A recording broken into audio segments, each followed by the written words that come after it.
ഏവർക്കും സ്നേഹവന്ദനം. BC 1500 മുതൽ BC 1200 വരെയുള്ള കാലഘട്ടത്തിൽ ഇന്ത്യയിൽ എത്തുന്നതിന് മുമ്പ് ഇന്ത്യൻ ഉപഭൂഖണ്ഡം സമ്പന്നമായ ഒരു ചരിത്രവും സംസ്കാരവും കൈവശം വെച്ചിരുന്നതായിട്ട് പുരാവസ്തു ശാസ്ത്രവും സാഹിത്യവും തെളിയിക്കുന്നതായിട്ട് ഇന്നലെ ഞാൻ വളരെ കൃത്യമായിട്ട് എൻ്റെ വീഡിയോയിൽ പറഞ്ഞു. ഇതുവരെ നിങ്ങൾ അത് കണ്ടിട്ടില്ലെങ്കിൽ അതും കൂടെ ഇതിന്റെ തുടർച്ചയായിട്ടൊന്ന് കാണുന്നത് നന്നായിരിക്കും.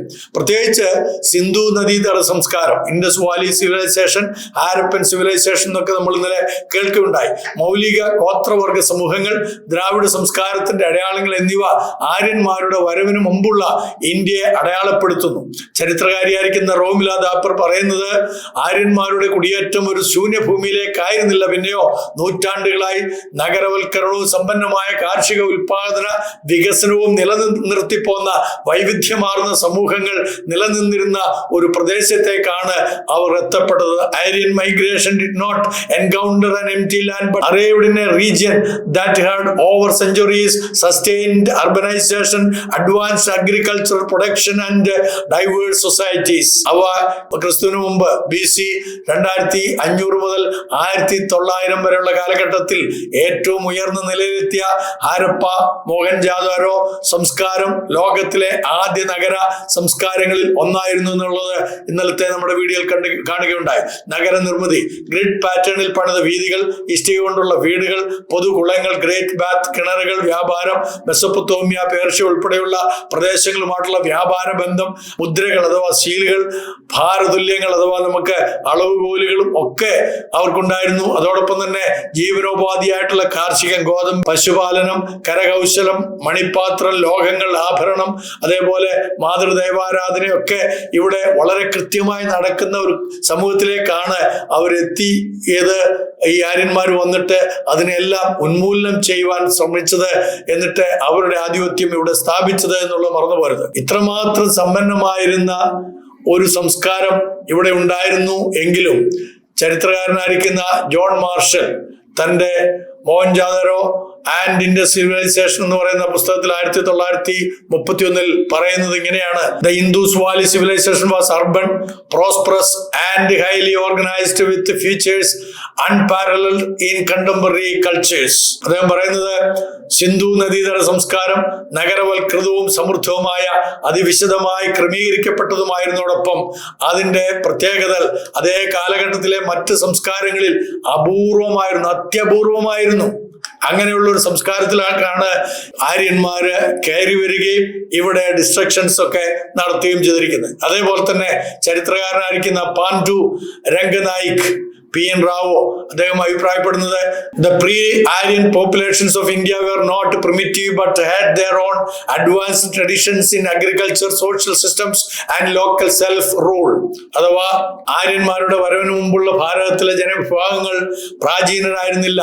അവർക്ക് സ്വന്തമായും ഉയർന്ന നിലയിലെ കൃഷി രീതികളും സാമൂഹിക സംവിധാനങ്ങളും പ്രാദേശിക സ്വയംഭരണവും ഉണ്ടായിരുന്നതായി അദ്ദേഹം പറയുകയാണ്. പാണ്ഡുവ വളരെ കൃത്യമായിട്ട് രേഖപ്പെടുത്തി വെച്ചിരിക്കുകയാണ്.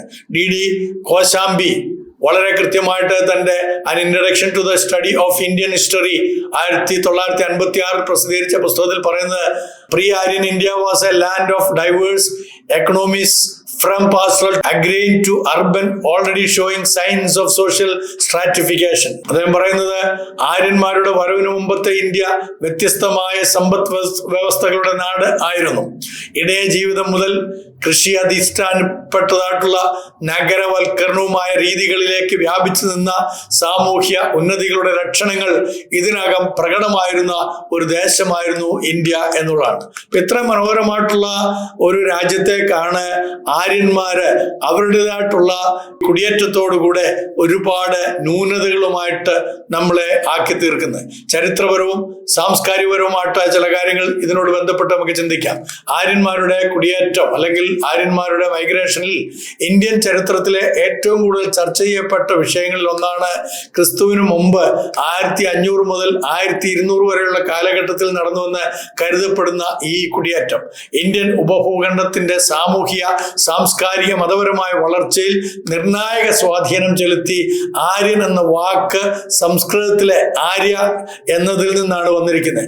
അതിന്റെ അർത്ഥം നോബിൾ അഥവാ മാന്യൻ അല്ലെങ്കിൽ സംസ്കാരമുള്ളവൻ എന്നാണെന്നാണ് അവർ പറയുന്നത്. എന്നാൽ ചരിത്രപരമായി ആര്യൻ ഒരു വർഗീയ വംശവിഭാഗത്തെ സൂചിപ്പിക്കുന്നതല്ല, മറിച്ച് ഒരു ഭാഷാ സാംസ്കാരിക കൂട്ടായ്മയാണ് രേഖപ്പെടുത്തുന്നത്. ചരിത്രകാരനായിരിക്കുന്ന മാക്സ് മുള്ളർ വളരെ കൃത്യമായിട്ട് 19-ാം നൂറ്റാണ്ടിൽ ആദ്യമായിട്ട് ആര്യൻ കുടിയേറ്റ സിദ്ധാന്തത്തെ മുന്നോട്ട് വെച്ചപ്പോൾ അത് യൂറോപ്പ്, ഇറാൻ, ഇന്ത്യൻ എന്നീ പ്രദേശങ്ങളിലെ ഭാഷാപരമായ സാമ്യതകളെ അടിസ്ഥാനമാക്കിയായിരുന്നു എന്ന് പറയുന്നു. പിന്നീട് പുരാവസ്തു ശാസ്ത്രവും ജനിതക ശാസ്ത്രവും ചേർന്ന് കൂടുതൽ തെളിവുകൾ കണ്ടെത്തുവാനായിട്ട് ഇടയായിത്തീർന്നു. ആര്യ സമൂഹവും സംസ്കാരവും, വേദിക് സൊസൈറ്റി ആൻഡ് കൾച്ചർ, അവയെക്കുറിച്ചും കൂടെ നമ്മൾ ചിന്തിക്കുന്നത് നന്നായിരിക്കും. ആര്യന്മാർ ഇന്ത്യയിൽ കുടിയേറിയ ശേഷം, അതായത് BC 1500 മുതൽ 600 വരെയുള്ള കാലഘട്ടത്തിൽ അവർ രൂപപ്പെടുത്തിയ സമൂഹവും സംസ്കാരവും ഇന്ത്യൻ ചരിത്രത്തിന്റെ അടിസ്ഥാന ഘടകമായിട്ട് മാറി. വേദങ്ങൾ, ഉപനിഷത്തുകൾ, ബ്രാഹ്മണങ്ങൾ, ആരണ്യകങ്ങൾ തുടങ്ങിയ മതഗ്രന്ഥങ്ങളുടെ ആര്യന്മാരുടെ ജീവിത ശൈലി, മതപരമായ ആശയങ്ങൾ, സാമൂഹിക ക്രമീകരണങ്ങൾ, കലാ സാഹിത്യ വികസനങ്ങൾ എന്നിവയെക്കുറിച്ച് അറിയാൻ അതിലൂടെ നമുക്ക് സാധിക്കുന്നതാണ്. ഋഗ്വേദിക് കാലഘട്ടത്തിലെ ലളിതമായ ഗോത്ര സമൂഹത്തിൽ നിന്നും വേദാനന്തര കാലഘട്ടത്തിലെ ജടിലമായ വർണ്ണക്രമത്തിനും യാഗാധിഷ്ഠിത മതത്തിനും വരെ വലിയൊരു സാമൂഹ്യ മാറ്റം സംഭവിച്ചു. ചരിത്രകാരനായിരിക്കുന്ന A.L. ഭാഷ്യം അഭിപ്രായപ്പെടുന്നത് പോലെ വേദങ്ങളിൽ പ്രതിഫലിപ്പിക്കുന്ന ആര്യ സമൂഹം ഇടയനും യോദ്ധാവുമായ സ്വഭാവം ഉള്ളവനായിരുന്നു. പിന്നീട് അത് കാർഷിക അടിസ്ഥാനത്തിലുള്ള ക്രമത്തിലേക്കും കർക്കശമായ സാമൂഹ്യ വർഗീകരണത്തിലേക്കും സങ്കുചിതമായിട്ടത് മാറി. The Aryan society as reflected in the Vedas was both pastoral and martial, gradually transforming into an agrarian order with rigid social stratification. അതാണ് അവർ നമ്മുടെ നാട്ടിലേക്ക് കൊണ്ടുവന്ന ഏറ്റവും വലിയ സംഭാവന എന്ന് പറയുന്നത്. നമ്മളെ വിഘടിപ്പിച്ചു, നമ്മളെ വിഭജിച്ചു. സാമൂഹ്യ ഘടന ഋഗ്വേദിക് പീരീഡിലെ BC 1500 മുതൽ BC 1200 വരെയുള്ള കാലഘട്ടത്തിലെ ഋഗ്വേദിക് പീരീഡിനെ കുറിച്ച് നമ്മൾ ചിന്തിക്കാം. അവിടെ കുടുംബാധിപൻ അല്ലെങ്കിൽ ഗ്രഹപതി എന്ന അർത്ഥത്തിൽ അവര് അതിനെ കൊണ്ടുവന്നു. ഗോത്ര സംഘടന, ജനവിശ്വ ഗോത്ര, സ്ത്രീകൾക്ക് ഉയർന്ന സ്ഥാനം. ഋഗ്വേദത്തിൽ ഗാർഗി, ലോപാമുദ്ര പോലുള്ള സ്ത്രീ ചിന്തകൾ. ലേറ്റർ വേദിക് പീരീഡിൽ 1200 മുതൽ 600 BC വരെയുള്ള കാലഘട്ടത്തില് വർണ്ണവ്യവസ്ഥ അവരൂടെ കൊണ്ടുവന്നു. ആ വർണ്ണവ്യവസ്ഥയിൽ ഉൾപ്പെട്ടാണ് ബ്രാഹ്മണിസവും ക്ഷത്രിയനിസവും അതുപോലെ വൈശ്യനിസവും അതുപോലെ ശൂദ്രയിസവും ഒക്കെ. ഇങ്ങനെയുള്ള ഈ ചാതുർവർണ്ണ്യം അവരൂടെ കൊണ്ടുവന്നു. അതേപോലെ തന്നെ അവര് രാജാവ് എന്നുള്ള ഒരു കൺസെപ്റ്റ് ഇവിടെ കൊണ്ടുവന്നു. അപ്പൊ അത് രാഷ്ട്രീയ അധികാരത്തിന്റെ കേന്ദ്രമായിട്ട് രാജാവിനെ അവരെ പ്രതിഷ്ഠിച്ചു. സ്ത്രീകളുടെ സ്ഥാനം വളരെ കുറഞ്ഞു, പിതൃത്വം ശക്തമായി. D.D. കോശാംബി അഭിപ്രായപ്പെടുന്നത് ആദ്യകാല ആര്യന്മാർക്ക് ജാതി വ്യവസ്ഥ അറിയാമായിരുന്നില്ല, പക്ഷേ തൊഴിൽ അടിസ്ഥാനത്തിലുള്ള വിഭാഗീകരണം മാത്രമേ അന്നുണ്ടായിരുന്നുള്ളൂ. ജാതി കടുപ്പത്തോടെ രൂപപ്പെട്ടത് പിന്നീട് വന്ന വേദ കാലഘട്ടത്തിലായിരുന്നു. The early Aryans knew no caste but only functional divisions. Caste hardened only in the later Vedic period. രണ്ടാമതായിട്ട് സാമ്പത്തിക ജീവിതത്തെ കുറിച്ച് നമുക്ക് ചിന്തിക്കാം. ഋഗ്വേദിക് കാലഘട്ടത്തിൽ പശുപാലനാധിഷ്ഠിതമായിരുന്നു അവരുടെ ജീവിതം. വേറൊരു വാക്കിൽ പറഞ്ഞാൽ പശു എന്ന് പറയുന്നത് സമ്പത്തിന്റെ അളവാണ്. കാർഷികം ആരംഭിച്ചെങ്കിലും പരിമിതമായിരുന്നു. കുതിരപ്പടയും രഥയോട്ടവും പ്രധാനമായിരുന്നു. ലേറ്റർ വേദിക് കാലഘട്ടം ഗംഗാ താഴ്വരയിൽ കാർഷിക വ്യാപനം, ഇരുമ്പുപകരണങ്ങളുടെ ഉപയോഗം, ആഭ്യന്തരവും വിദേശവുമായിട്ടുള്ള വ്യാപാരം.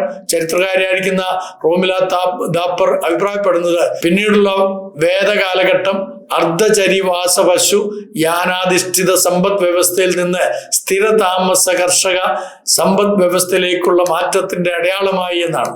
The later Vedic period marked the transition from a semi-nomadic pastoral economy to a settled agrarian one. മതവും വിശ്വാസങ്ങളും. ഋഗ്വേദ കാലഘട്ടത്തിൽ അവർക്ക് ദേവന്മാരുണ്ടായി. പ്രകൃതി ദേവതകളായിരിക്കുന്ന ഇന്ദ്രൻ യുദ്ധദേവനായി, അഗ്നി യാഗദേവനായി, വരുൺ സത്യത്തിന്റെ രക്ഷകനായി, സൂര്യൻ യാഗങ്ങളും സ്തുതികളും മുഖ്യമായിട്ട് മാറ്റി. പിന്നീട് ലേറ്റർ വേദിക്ക് മതം എന്ന് പറയുന്നത് യാഗങ്ങൾ സങ്കീർണമാക്കാൻ തുടങ്ങി. പുരോഹിതന്മാരുടെ അല്ലെങ്കിൽ ബ്രാഹ്മണിസത്തിന്റെ ശക്തി വർദ്ധിപ്പിച്ചു. ഉപനിഷത്തുകൾ ബ്രഹ്മാത്മ തത്വചിന്തകളും ചരിത്രകാരനായിരിക്കുന്ന R.C. മജുംദാർ ഇങ്ങനെയാണ് എഴുതിയിരിക്കുന്നത്: ഋഗ്വേദ കാലത്തെ മതാചാരങ്ങളിൽ നിന്ന് ഉപനിഷത്തുകളുടെ തത്വചിന്തയിലേക്കുള്ള മാറ്റം ആചാരാധിഷ്ഠാനത്തിൽ നിന്നും സങ്കല്പാത്മകമായ ആഴത്തിലുള്ള ചിന്തകളിലേക്ക് സഞ്ചാരത്തെ പ്രതിനിധീകരിക്കുന്നു എന്നാണ്. The transition from Rigvedic religion to Upanishadic philosophy represents the movement from ritualism to abstract speculation. അപ്പോൾ സാഹിത്യവും സംസ്കാരവും അതിലെ വേദങ്ങളെ കുറിച്ച് നമുക്കത് ചിന്തിക്കാം. ഋഗ്വേദ, സാമവേദ, യജുർവേദ, അഥർവവേദ, ബ്രാഹ്മണങ്ങൾ, യാഗവിശദീകരണങ്ങൾ, ആരണ്യകങ്ങൾ, വനത്തിൽ താമസിച്ചിരുന്ന സന്യാസികളുടെ ഗ്രന്ഥങ്ങൾ, ഉപനിഷത്തുകൾ, ബ്രഹ്മ തത്വചിന്ത, സംഗീതം, സാമവേദത്തിലെ സ്തുതിഗീതങ്ങൾ, വിദ്യാഭ്യാസം, ഗുരുകുല സംവിധാനം ഒക്കെ ആ കാലഘട്ടത്തിൽ രൂപപ്പെട്ടു. ചരിത്രകാരനായിരിക്കുന്ന A.L. ഭാഷം പറയുന്നത് ഇന്ത്യൻ തത്വചിന്ത, സാഹിത്യം, സാമൂഹ്യ സ്ഥാപനങ്ങൾ എന്നിവയുടെ എല്ലാം വേരുകൾ ചെന്നെത്തുന്നത് വേദകാലത്തേക്കാണ്. Indian philosophy, literature and even social institutions trace their roots to the Vedic age. ഇനി അടുത്തത് രാഷ്ട്രീയത്തെ കുറിച്ച് നമുക്ക് ചിന്തിക്കാം. ഋഗ്വേദ കാലത്ത് രാജാവ് അഥവാ ഗോത്ര നേതാവ് രാജൻ എന്നുള്ള പേരിൽ അറിയപ്പെട്ടു. സഭ അഥവാ അസംബ്ലി അഥവാ കൗൺസിൽ, സമിതി, വിദഗ്ധ, കോമൺ മീറ്റിംഗ് ഒക്കെ ആ കാലഘട്ടത്തിലുണ്ടായി. ലേറ്റർ വേദിക് കാലത്ത് രാജാവ് എന്ന് പറഞ്ഞു കഴിഞ്ഞാൽ ഏകാധിപതിയായിട്ട് മാറി. യാഗങ്ങൾ, രാജസൂയ, അശ്വമേധ മുഖേന അധികാര ശക്തീകരണത്തിലേക്ക് എത്താൻ ഇടയായി. കലയും ശില്പവും ഋഗ്വേദിക് കാലത്ത് കലാപരമായ പുരോഗതി പരിമിതമായിരുന്നു. ലേറ്റർ വേദിക് കാലത്ത് ഇരുമ്പ് ഉപകരണങ്ങൾ കാർഷിക ഉപകരണങ്ങളായിട്ടും ആയുധങ്ങളായിട്ടും ആഭരണമായിട്ടും കരകൗശല വസ്തുക്കളുമായിട്ടൊക്കെ അവരെ വികസിപ്പിച്ചു. ആര്യന്മാരുടെ സമൂഹവും സംസ്കാരവും ആദ്യം ലളിതവും ഗോത്രാധിഷ്ഠിതവുമായിരുന്നു. എന്നാൽ പിന്നീട് കാർഷിക വ്യാപനത്തോടൊപ്പം വർണ്ണവ്യവസ്ഥ ഉറച്ചും മതാചാരങ്ങൾ സങ്കീർണമായും മാറി. ഋഗ്വേദിക് ദേവന്മാരിൽ നിന്നും ഉപനിഷത്തുക്കളുടെ തത്വചിന്തയിലേക്ക് നടന്ന പുരോഗതി ഇന്ത്യൻ സംസ്കാരത്തിന്റെ അടിസ്ഥാനമായിട്ട് മാറി. ചരിത്രകാരിയായിരിക്കുന്ന റോമില താപ്പിൽ പറയുന്നത് പോലെ the Vedic age was not a static period but one of profound transformations that laid the foundation for Indian civilization. ആര്യന്മാരുടെ വരവിനാലുണ്ടായ സാമൂഹിക സാംസ്കാരിക മാറ്റങ്ങൾ നമ്മൾ മനസ്സിലാക്കണം. ആര്യന്മാരുടെ കുടിയേറ്റം ഇന്ത്യൻ ചരിത്രത്തിലെ ഏറ്റവും നിർണായകവുമായ വഴിത്തിരിവുകളിൽ ഒന്നാണ്.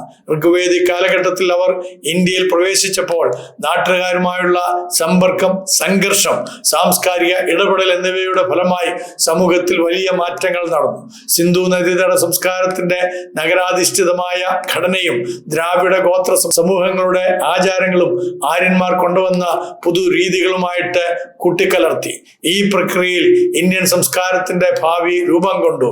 റോമില താപ്പർ വീണ്ടും പറയുകയാണ്: The coming of the Aryans was not merely a migration but a process of cultural negotiation and transformation. അതായിരുന്നു അവരിൽ കൂടെ സംഭവിച്ച സാമൂഹ്യ മാറ്റങ്ങൾ. വർണ്ണവ്യവസ്ഥയുടെ രൂപീകരണം, ഋഗ്വേദിക് കാലത്തെ തൊഴിൽ അടിസ്ഥാനമായിരുന്ന സാമൂഹ്യ വിഭജനം ലേറ്റർ വേദിക് കാലത്ത് വർണ്ണവ്യവസ്ഥയായിട്ട് കർശനമായി.